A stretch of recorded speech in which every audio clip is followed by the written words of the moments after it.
The one thing I wanted to mention about the ACS is the ACS has great foresight in funding young scientists. The reason I say this is that there's not a lot of institutions that dedicate a lot of their resources to building the career of the young scientist.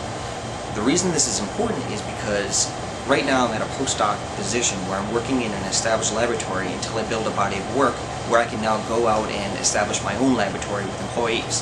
And the ACS earmarks a lot of their resources to funding young scientists at the postdoctoral level. The way this pays off, as I mentioned, is that people at my level are going to move on and establish their own laboratories, and I'm a case in point. I just received a faculty position at the Cleveland Clinic Learner Research Institute, and I'm going to go in there and hire employees that are now people at my level and allow them to continue the type of research that I'm doing here. So the ACS has foresight in saying if we invest money in these young people as they establish a career, as they move on and work on the same cancer project, we're going to be really investing in a future laboratory.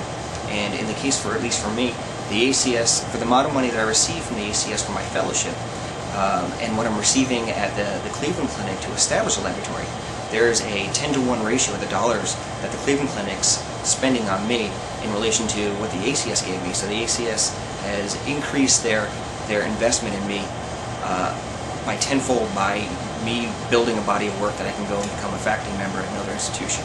So that's great foresight that the ACS has.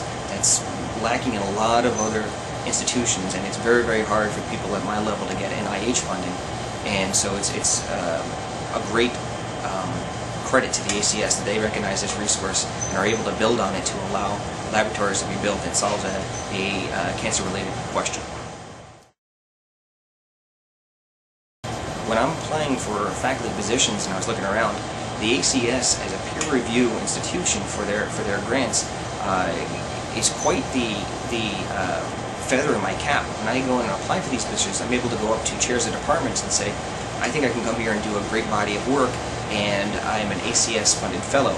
And that right there tells them that the ACS has made an investment in me, and their peer review process is a well-recognized peer review process.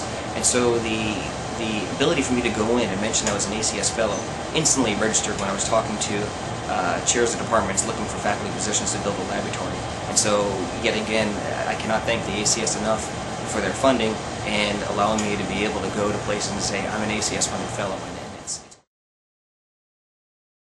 The other thing I wanted to mention about the ACS is, in my years in volunteering with the ACS, I've had great opportunities to meet people who have worked as staff, who's raised money, volunteers, and it's these people that make the funding of the ACS and working through the ACS so great, because I love having the opportunity to go up to people and explain what I'm doing and thank them directly for the effort that they've done to help me do my research. And my research could not have been done without the aid of the staff and the volunteers and all the people who pull for the ACS. And so it's a great feeling being able to thank them.